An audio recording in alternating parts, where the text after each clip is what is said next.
But what was confusing there is I actually had 6 in a suit, but the Queen and Jack were touching. Okay. So I didn't bring 4 fires. Slowly.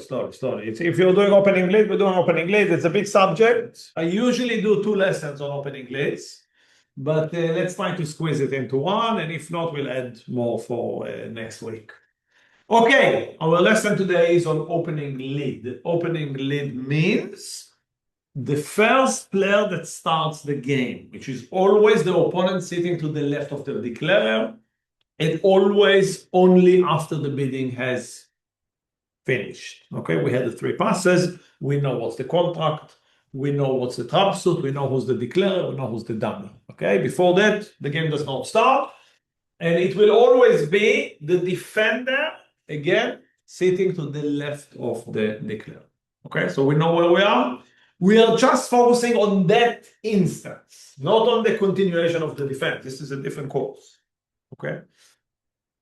So let's start. The first thing, which is the most important, okay? You never look for a card. You look for a suit. Only after you found the suit, then you look for the card.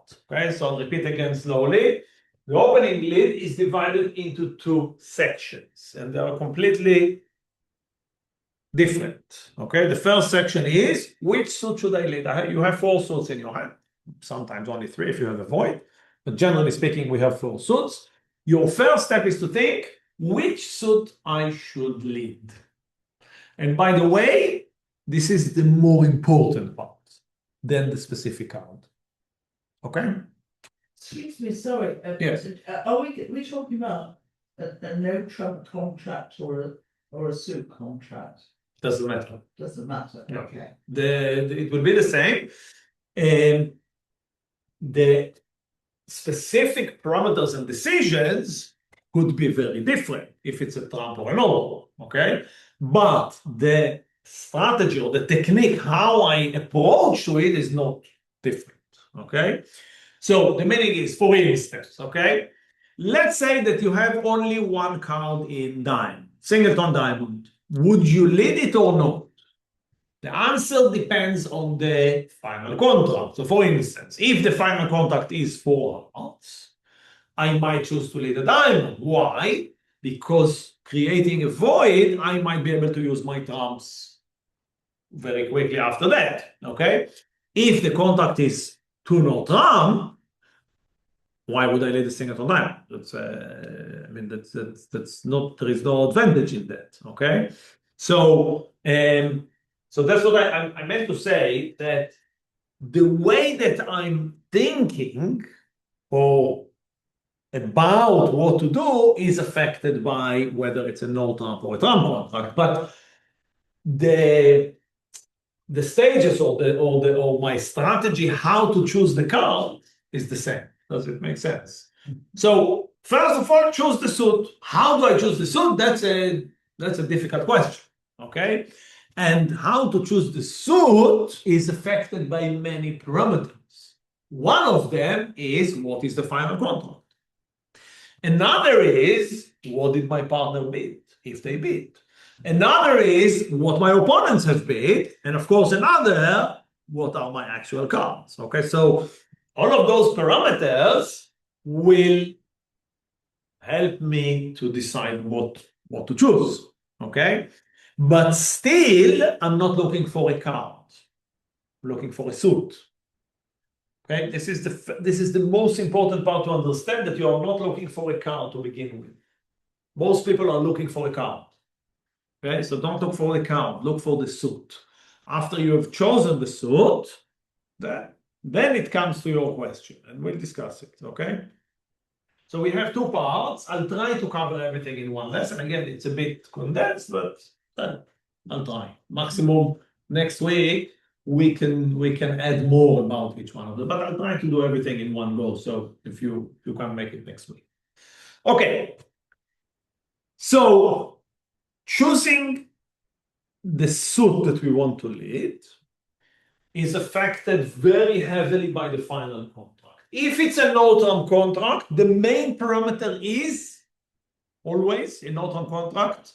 The parameter is for the declarer, for the defense, is the same parameter. Always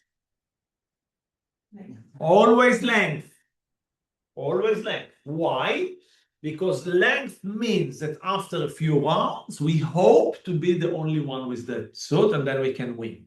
Something that cannot happen when you are in a trump. Why? Because you're going to be trumped. Yes. So can I ask, in the specific one, by the way? Forget about the specific. We'll finish the lesson and then you ask it. Okay. The point was I had 6 in a suit. If it had been no Trump. We'll get to your question. We'll get to it. Let me finish the lesson and then you might have the answer anyway. Okay. Okay. So it's the specific now is less important. At the end, Go outside As and ma- call them less. no. I can stay. I'll let her stay. Okay. So if it's no Trump, I want to look for length. But here it could be a bit problematic because length could be straightforward. I have 6 cards, 5 cards, whatever. Okay. But length can be my partner has a long suit. How do I know? Because they've bid it. So if my partner bids a suit, as an overcall, as an opening, as a preemptive, it's a very strong incentive to lead that suit because that's usually what your partner is asking you. And you know that that's their longest suit. So it's still length, but it's not my length, it's my partner length. So that's 1. 2, if my long suit, 4 or 5 cards, was already bid by one of the opponents, it might lead me to not to play that suit. Because if I have 4 or even 5 cards in, let's say, hearts, but my opponent opened the bidding with 1 heart, they are likely to have 5 hearts as well. 4 definitely, but potentially even 5, which means I can never get to a situation where I have hearts and they don't, because we have the same length.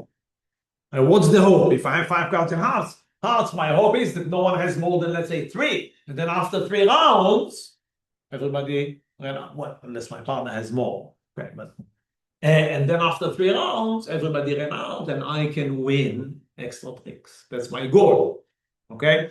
So when the opponent bid a suit, I know that it's probably not going to happen. Okay. So opponent bid a suit is a strong incentive not to lead the suit. Okay. So we are starting with 2 parameters that are not connected to us, which means you need to be very observant of the bidding, which many people forget. By the way, when the bidding is concluded, I would even say more than a recommendation, let's say a strong recommendation, is to leave the whole bidding sequence on the table as it is and not to take it back until the opening bid. It's not can, it's almost mandatory. You have to. People always put it away. When you're playing, they always put it away. They are not supposed to. Let's put it differently. If you put it back, Yeah. so let's say the bidding is finished, you already declare, you start putting it back. Linda supposed to lead. She is saying, wait, I want to know what was the bidding. You are obliged to put it out back and show it. So it's fine to say when you sit down in duplicate, can everybody leave there? You can say that. It's not can, it's your right. It's your right. And it's more than that. They are not supposed to take it back. Until the opening lead. Once the opening lead was played, then everything is going back. You can leave the final contract if you wanted, but the bidding is not stayed after the opening lead. So the rules, this is the rule of the game. The rule of the game is the player on the opening lead is entitled to have the whole bidding sequence. Okay? And therefore, the recommendation is just leave it, because if you take it and the opponent would say, wait, I want to know the bidding, you'll have to put it back. So might as well leave it and just take it back when afterwards. Okay? So the first point that I would stress is look at the bidding. Look at the bidding. The bidding can give you a lot of information. The bidding can help you. If your partner bids a suit, you should usually lead that suit. If your partner didn't bid a suit, look at the opponent's bidding. Maybe they bid something that you would have led and you are playing into their hands. It will be potentially catastrophe to do it, okay? So two parameters that are not connected to you, meaning not connected to your cards, connected to the information that you got from the bidding. Okay, so let's go to the third parameter, which is of course our cards, and that can be either the bidding was something like 1 or trump, 3 or trumps, yes, and then of course you have no information whatsoever, okay, or maybe one suit was bid by the opponents, but it's not so relevant for you, and then of course that your cards will be relevant in terms of choosing the opening lead. Okay, but let's first of all look at the bidding before you rush to look at your cards. Okay, so now we go to the cards that we have. If it's a no-trump contract, as we said, we focus on length. We're looking for the longest suit, and that's the suit that we choose. Sometimes we are going to have two long suits, mainly 4 and 4. It's very common. Then you need to choose one of them. Some people will recommend to go for the stronger one. I'm not sure if that will be my recommendation. I mean, you can if you want, but if you have two 4-card suits and there is no indication from the bidding about anything, it's your choice. I don't see, I mean, you go with the stronger one if you prefer, if you are happy with that. When Okay, you but say stronger, do you mean? stronger in quality. So in one of them I have king and jack, and one of them I have only a queen. So most people will choose the one that has more high cards. Okay, which makes sense. I mean, you probably have a better chance to establish it. I'm not against that view, but I'm not sure if I would say that it's the only one that I use necessarily. Okay. Anyway, it's your choice. There is no necessarily one that you should. Why wouldn't you? Why wouldn't you use it? It's a bit difficult to explain, but if, for instance, I'll give you a quick example. Okay, if I have queen, 7, 4, and 3, ace, 8, 5, and 2. Okay, let's say. So 4 and 4, one of them has a queen, one of them has an ace. So most people say go with the ace, it's stronger. Okay, personally for me, I probably go with the queen. The reason for that for me is that I prefer to keep the ace as an entry ticket. So one of the problems is that when you establish a suit, okay, so think about how many times did you have cards in a suit that no one else have, but you never got back to be able to realize it. Okay, unfortunately, a lot. Why? Because you didn't have any access. So this is access. Having an ace is an access, meaning I play that suit in the sense that if, so for instance, let's say my partner has a king if I'm lucky, okay? Low to the king, the ace is good, my queen is good. Later on, I can win, let's say, the queen. But if I continue the suit, and at the end I'm left with only one card that no one has, and that happens, hopefully my ace will allow me to get into hand to win it. Okay, so my thinking could be that the ace could be an entry ticket for later on. Okay, so that could be thinking, okay? Whereas even that's a stronger suit, I still prefer not to lead it. Again, I'm not saying that leading it is wrong, okay? Don't get me wrong, but I'm showing you a different way of thinking, which is possible. You can go either way. Again, both are correct. You can choose this, you can choose this, up to you. Okay? Okay, so that's no trump. No trump is relatively easy and straightforward. In no trump, the main and almost only parameter will be length. Okay, so no trump, length will be the main parameter that I use for my decision. But remember that length is not restricted to my hand only. Partner might bid, opponent might bid, and that affects my decision. When we talk about trump contract, the opponents have chosen a trump in the game. Length is not necessarily bad or wrong, but it is not the only problem. Okay, it becomes more problematic because here length is not necessarily such a Größe Metziel. Because what happens, let's say I have six of them. You have 6 clubs, okay? But what happened? Did you win any club tricks? Why not? Because clearly they didn't have a lot of clubs. Okay, if you have 6, they're not going to have a lot.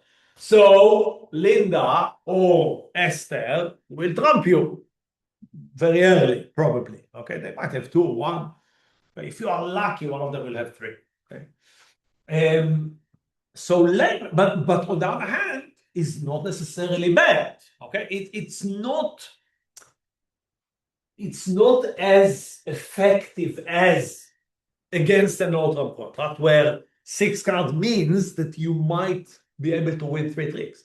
Oh, when I say be able to win 3 tricks, you might be able to win all 6 if you are lucky. But if you have 6, the thinking is there are 7 cards left. If they split 3-2-2 or 3-3-1, okay, so the meaning is that no one else have more than 3 cards. After 3 rounds, you are the only one remaining with clubs. And you have 3 of them. 6 minus 3. The meaning is that you can win 3 tricks even with any cards. It doesn't matter what you have with low cards. That means that you have established the suit. The only thing is, as I mentioned before, you need access, okay, which you don't always have, unfortunately. But length in no trump contract is very powerful. In a trump contract, as you've seen in this game, it's not necessarily so effective. On the other hand, it's not bad. It's not bad, okay, but it's not as effective as no trump. So some people might say, wait, I have a 6 of suit, but I have a singleton, going back to what we discussed before. So shortage, especially if it's specifically a singleton, could be, depends on the hand, depends on what you have in the trump suit, could be an interesting choice. So if the contract is 4 hearts, your contract was 4 hearts, and you have 6 clubs, but you also have only 1 card in spades. Spades, not in hearts. If you have singleton in the trump suit, that's not going to be handful, of course, because we want to trump, okay? And you look at your trump suit and you see that you have 3 little trumps, 3 little hearts, 2 little hearts, okay, 4 little hearts, something not relevant. So the meaning is, you know, or you assume that when Linda, as the declarer, takes control, what will she do? I assume she did. What will she do? Take your trumps. You say bye-bye to all your trumps. Leading with a singleton, the hope is I'll be able to trump before the declarer have taken my trumps. So the importance of starting with it is creating the void immediately. If you won't lead it, it's unlikely, unless you are lucky and the declarer will decide to be very generous and start playing the suit that you have a singleton instead of drawing trumps and will let you trump. That happens sometimes, but you want to be more proactive if you want to have a good chance to play. Now, here comes another aspect of the partnership that we won't go too deep into. I'll just mention it, and that's, of course, at some point we'll have a defense course or a few lessons about defense, and we'll discuss further. Okay, but if my partner leads a spade, let's say, or anything, I would need to think, well, why would they lead the spade? I mean, they need to have a reason. Okay, so usually we are saying, unless you have a good reason not to, you will play back the suit that your partner has led. And with a singleton, it works very well. If I'm lucky, let's say my partner has an ace in that suit, which happens. My partner wins the ace, hopefully come back to me, and I can trump before the declarer even started to breathe. Okay, so that could be very effective sometimes if you are lucky. Okay, but of course it requires cooperation with your partner. That's where the defense becomes more difficult, because unlike the declarer, you can't see your partner cards, which is very unfortunate. But this, c'est la vie. Okay. So in a trump contract, we have more parameters. So what are the parameters? Length is still a parameter. I can still go for my longest suit, so that my partner beat. Amazing. That's not bad. Okay. But remember that there could be other parameters that you look at, like shortage. Okay. So in no trump is more straightforward. In a trump contract, could be a bit more let's say, problematic, or we need to think about more alternatives. So it's not, one thought, if you've got 12 to 14 in the balance hand, you always start with one no trump. Is Yeah, that no, how no, no, no. it You're, it's not connected to the bidding. Remember, opening lead is when the bidding is concluded. So even if there was a one-time opening bid, Yeah, like in your case, there could be a transfer, or you can still end up in a trump contract. So it's not the opening bid. We are talking about the final contract. Is the final contract in no trump, or is the final contract in trump? That remember, that's given. You bid 4 hearts, everybody pass, your contract is 4 hearts. It is a trump contract. If the bidding would have gone, let's say, 1 no trump, pass, or 1 no trump, 3 no trump, or 1 no trump, 2 no trump, and you ended up in a no trump contract, then it's a no trump contract. Remember that when you get to the opening lead, the bidding has concluded, it cannot change. So the trump suit is given. yeah. Make sense? Can I just ask a question about leading a trump? Oh, it's interesting. I just wanted to mention it. So let me mention it, and then you ask, okay? So another view, and I don't want to get deep into it because I do want to do the other part, which is the which card to lead, which is not short, unfortunately. So I don't want to get too deep to that. But sometimes leading with the trump suit could be a good idea. People think that it's a complete suicide, but it's not necessarily. Okay. Leading with the trump suit would usually be when you feel that you don't have a very good alternative, okay? And or could be a part of a passive defense view, okay? What is a passive defense view? And again, that's something that I don't want to get too deep because it could be a whole lesson. I'll just say this. When we lead, we have a big advantage, but we also have a big disadvantage. The big advantage is that we can choose any suit that we like, and we can choose a suit that is potentially good for us, which is quite straightforward and clear. The big disadvantage is that when I play first, for me, I'm in the most inferior position. It's clear why? Everybody else, well, I have a partner, but everybody else are playing after me. Okay, so for instance, let's say that you have a king. Okay. If you lead with a king, assuming that your partner does not have an ace, and that's all. If you're lucky, you're lucky. Okay, but if you're not lucky, your partner does not have the ace, which is more likely when your opponents have lead because they have usually more points. You lead the king. Is there a chance you'll win it? If you start with it, okay, if the opponents on the left have the ace, do you think they'll let you win the king or use the ace? Use the ace. If the opponent on the right have the ace, do you think they'll let you win the king? Of course not. So leading with a king, you know that unless you are lucky and your partner has the ace, you lose it. If on the other hand, someone else is leading, not you, and they are playing and you become and you're the last one to play, and you can see that no one used the king, the ace. If you play the king, will you win or not? Yeah. 100%. Why? Because when you're in the last position, you are in the most advantageous position because you can see all the cards. Playing first is the most inferior position. It's a catastrophe to play first from that point of view.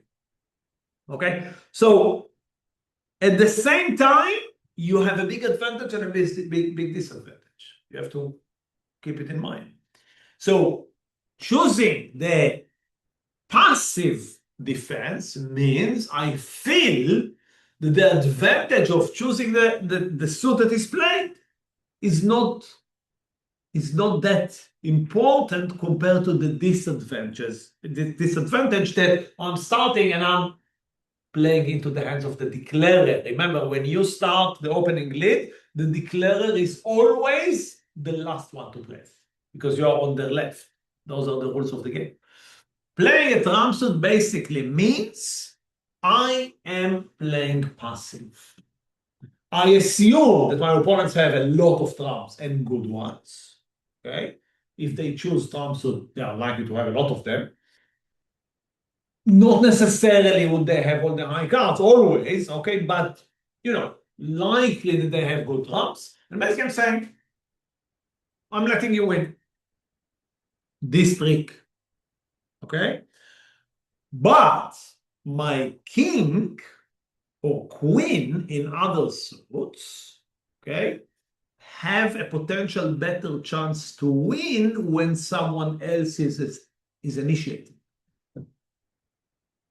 So I'm saying I lose this round, no problem, but I hopefully win more later.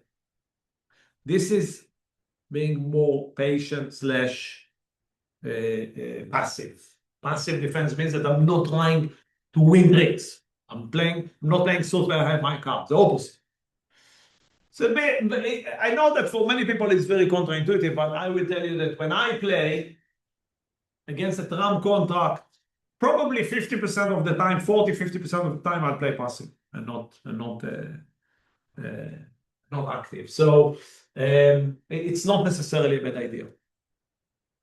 Okay, so hopefully we covered that part of choosing the suit that we start.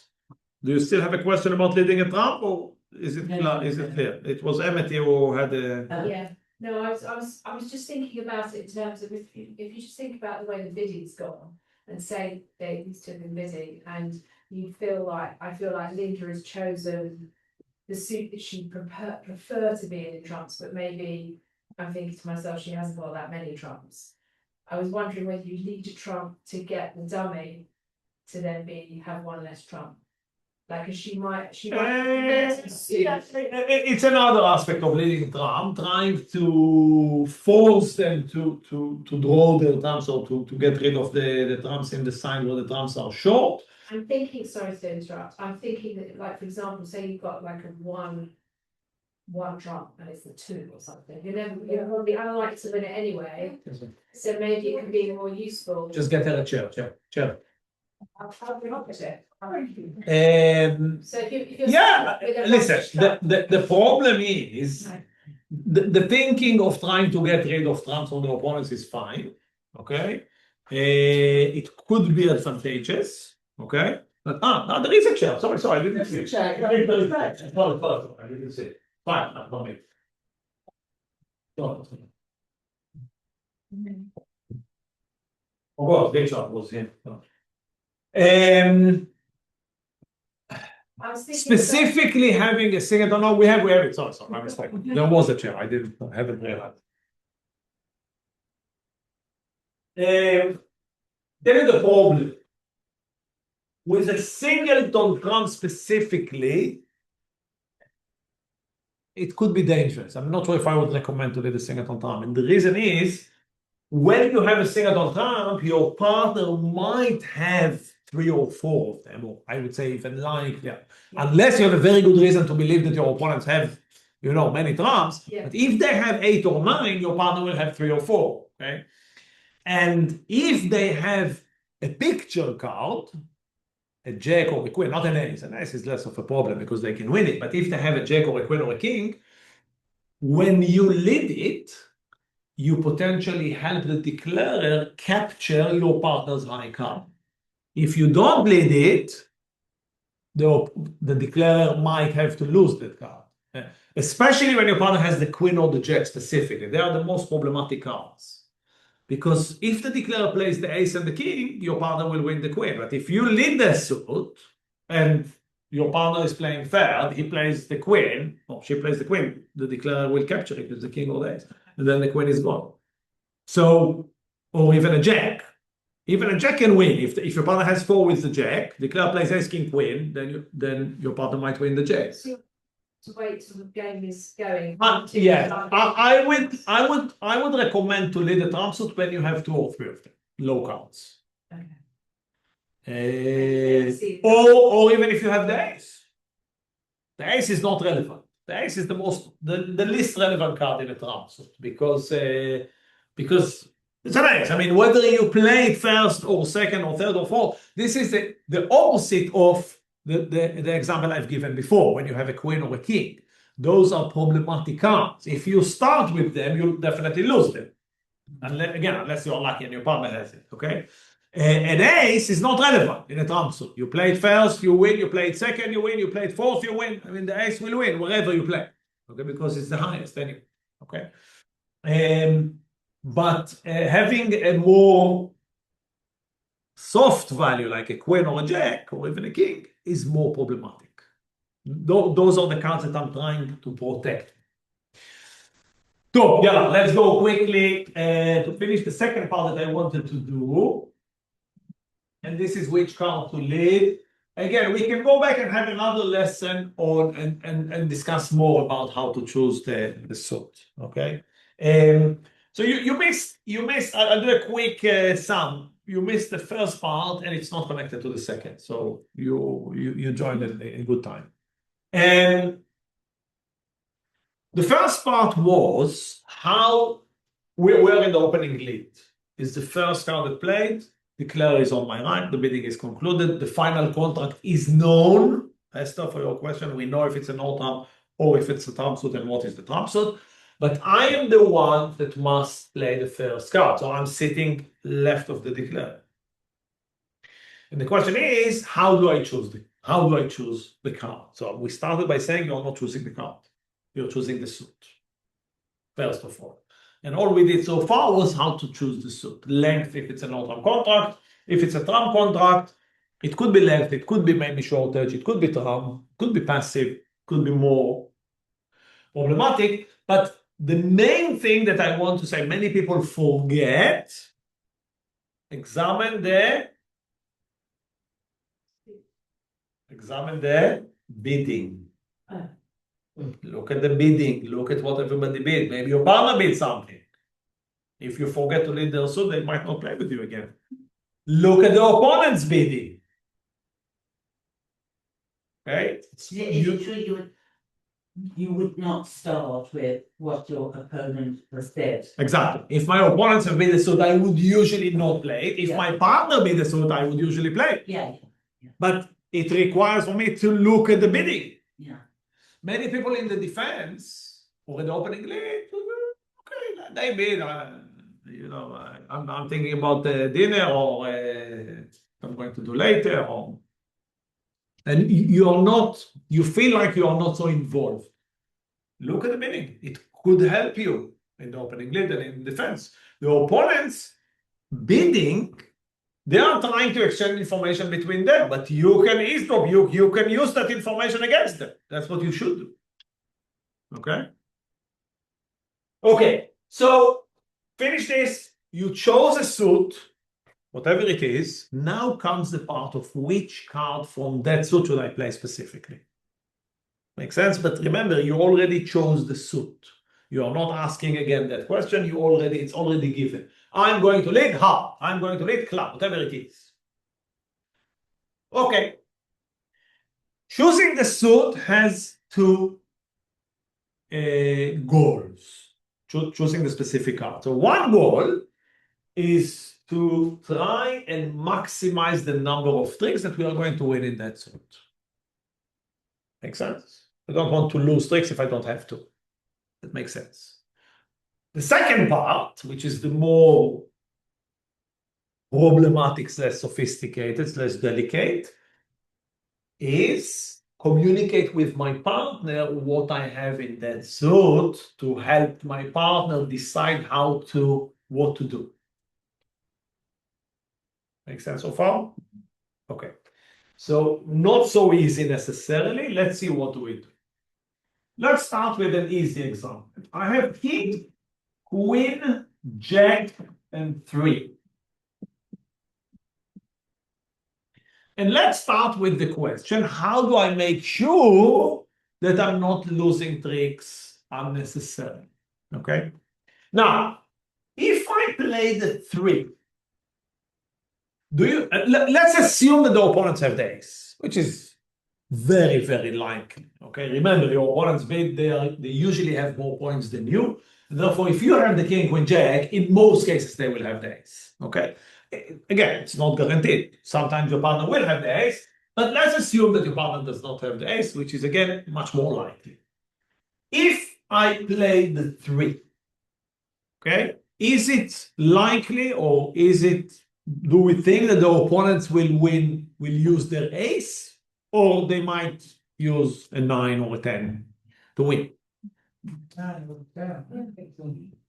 Is the 3 going to tempt them to play the ace? Not at all. Okay? So the problem with playing a 3 is that I'm not helping my high cards to become what we call masters, or to establish them, to create a trick. Now imagine that I play the jack. If the opponents want to win, they have to use the ace. If they don't use the ace, I win the jack. So the jack will force the ace, and now I created 2 tricks. That's not bad. Therefore, the first observation is this: when you have sequence touching honors, okay, and honors means up to the or down to the 10. So ace, king, queen, jack, 10. Those are the 5 honors that are relevant to be part of the category of touching honors. Okay, I will always play one of them. Soon we'll discuss which, okay? But I don't want to play the low card. Okay, so we'll soon get to your example, okay? Because if I play the 3, I'm not guaranteeing to help those high cards to become, to establish them, to make sure I'm getting rid. Sometimes you have queen and jack, not king and queen. Okay, so then you need to get rid of the king and the ace, assuming the opponents have both of them. Again, sometimes your partner will have one of them and will help you. When we don't know. So why not to play a low card is clear? One of them. Now the question is, which card is better to play? The jack, the queen, or the king? Is there a difference? No difference. If I play the king and I lose to the ace, I have the queen and the jack.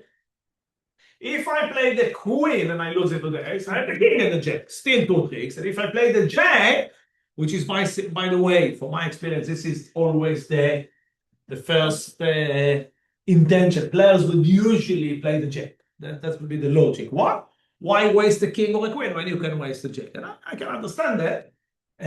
But you play the jack, you lose it to the ace, you'll end up with the same 2 tricks. You'll win the king and the queen, and not the queen and the jack. But remember, at the end of the game, we are counting the tricks. It doesn't matter which card you use in order to win.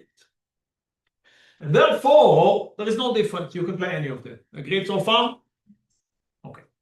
Now, let's go back to what we said. We said that we, want to win as many tricks as possible, which is very clear. That's the goal of the game. But there is another aspect, and the aspect is the partnership. And the partnership means my partner. Okay? Now, let's imagine the following scenario. You lead the jack, as many people will. And let's see why is that wrong. Okay? You lead the jack, opponents play the ace. And the game continues. But unfortunately, you don't win a trick, your partner wins a trick. After, let's say, 4 rounds, 5 rounds. Your partner saw that you led the jack. Okay? Do they know that you have the queen or the king or both of them? Definitely not. In many cases, they will say, oh, my partner had played the jack. Okay, but they have another suit, which is quite nice, or they might play that. They are not necessarily going to come back to you because they don't know that you now can win at least 2 tricks, maybe even 3 if you are lucky. Okay, if it's an all-time profile. And why? Because you didn't tell them. You didn't describe accurately what you have. By leading a jack, your partner cannot guess or assume that you have the king or the queen or any of them. Okay, Linda. It's not just describing to your partner, but you're also trying to fool the opposition. And if you play the king, then they don't know if you have the king and 3 small ones, and they take the king with the ace, but they don't know whether you've got more in your arsenal. Okay, so it's 2 things. Okay, that's an interesting view, and I'll tell you why you are wrong. Okay, so you are wrong because the opponents always know. And now tell me why. How do I know that they know? Well, yes, because the declarer knows what it's. Oh, thank you very much. So Yes, that's. the meaning is the declarer knows that Yes. we, plural, not me. You're right. They don't know that I have it, but they know that we have the king, queen, and jack. Why? Because they don't. The declarer can see both sides, but who doesn't know? Your partner. My partner doesn't know because my partner can see their cards and they can see the dummy, but they don't know if the declarer has the remaining high cards or not. Okay, so this is where you are wrong. The declarer knows what we have. My partner doesn't. And that's why we always want to communicate with the partner. Okay? Telling the declarer that I have it is less relevant because they already know what we have. Okay? You're right. If there was no dummy in the game, then it would have been an interesting question because then you're right. You might say, I want to mislead my opponents. Maybe. Even then, I think it still would be better to tell your partner. But in our case, when we know that the declarer can see the dummy, they can see that they don't have the king, don't have the queen, don't have the jack. So well, it's easy for them to know. Okay. So what do? When we have a sequence, we always want to play the most significant card, which is the highest. Because when I play the king, first of all, my partner knows that I have the king because it's on the table, okay? But then they also know that I have the queen. And how do they know that I have the queen? Because I will never play a king if I don't have the queen. That will be a complete suicide. If I had king and then 8 and 6 and 2, or even if I had a jack or a 10, I would never play the king because that's, as we said at the beginning, that's suicide. That's saying that's like cutting your king's head, chop it off right away because someone will use the ace and bye-bye. Here I don't care to lose my king because I have the queen and the jack. They are all the same to me. Here, it's a complete suicide. So if I had that example, and that leads us to the second position, which is the most common. Okay, that was the whole story with the 4 highs, not the 4 highs. Okay, we are not going to get into that today, but next time when we discuss it again, we can elaborate. But when I have a picture card without a sequence, I would lead a low card. A low card means I want to win my king. I know that if I play my king, I'm likely to lose it unless my partner has the ace. But if my partner has the ace, they can win the ace and come back to me. I'll win the king. That's easy. Let's assume my partner does not have the ace. How do I win the king? I need to get rid of the ace without wasting my king. Okay? So I'm playing low in the hope that my partner has a queen to help me or a jack. Or even if not, my partner later on can play the suit to me if they will win a trick later on and they play towards me. Now I have a chance to win my king because the declarer is on my right and they might use the ace or not use the ace and then I can establish my king. Okay, but by playing it, absolute suicide. We're not doing it, okay? So if I lead a king, or a queen, by the way, the same, any picture card, I'm sending a message, partner. Apart from this high card, I have the next one as well. Leading the king guarantees the queen. Leading the queen guarantees the jack. Leading a jack guarantees the 10. Okay, with an ace, we have an issue. Sometimes you might lose an ace without a king. But usually, definitely against an autumn contract, ace would guarantee the king in most cases. Okay. So this is the top of a sequence. So we have, if you have a sequence, that's always the first priority. If we don't have a sequence, which is unfortunately the majority of the cases, usually you don't have a sequence. Having a picture card means we lead the lowest card to say, partner, listen, I have a picture card. And if you have a chance, please come back to me. Usually I'll be happy if my partner will come back to me when they can, if they win a trick or, okay? And then there is a chance I'll win my high card. It's not guaranteed. But at least we try. So you have to have a picture card. Yeah, have to have a picture card. Okay, so this position, this position, okay? Only a jack, whatever it is. I must have a picture card, I lead the lowest card. Some people will go for the fourth highest. Right, can you? So the fourth highest, Is it- I'll do it quick, okay? I'm not a big fan of fourth highest, to say the least. I'm very against it. I just think you should go with the lowest card and that's it. But I'll explain what it is because the majority of the people in the world use it. Okay, I'll just explain and I'll let you ask. So when we look at this suit, the queen is the first highest. The 10 is the second highest. The 7 is the third highest, and the 3 is the fourth highest. Okay? Leading the fourth highest means that if I have 5 cards, I don't lead the lowest, but I lead the one above the lowest. If I have 4 cards, 1, 2, 3, 4, 1, 2, 3, 4, it will always be the lowest card. If you have 6 cards, it will be 2 above the lowest. Okay? But the counting is first highest, second, third, fourth. Why people are doing it? What's the advantage? There are advantages in this, there are disadvantages. We don't have time today to discuss, unfortunately. Yes, now you can ask them, please. No, that's what I was getting. I have this mental block. I've always heard the expression the fourth highest, Yes. and I never know whether you count from the top or the bottom. So now is it clear now? First highest, second highest. And I think what he's just told us, because I find it very confusing. Yeah, well, that's This what is I'm saying. the lowest, this falls down, is irrelevant. It's four. Forget about low falls down, believe me. Just go to the lowest card. Just for the lowest. Don't count anything. Don't count anything, just lead the lowest. But remember, only when you have a picture card, you go for the lowest card. If we don't have a picture card, you might decide to lead the suit without any picture cards, okay? It's possible. Maybe it's less frequent, but it definitely happens, okay?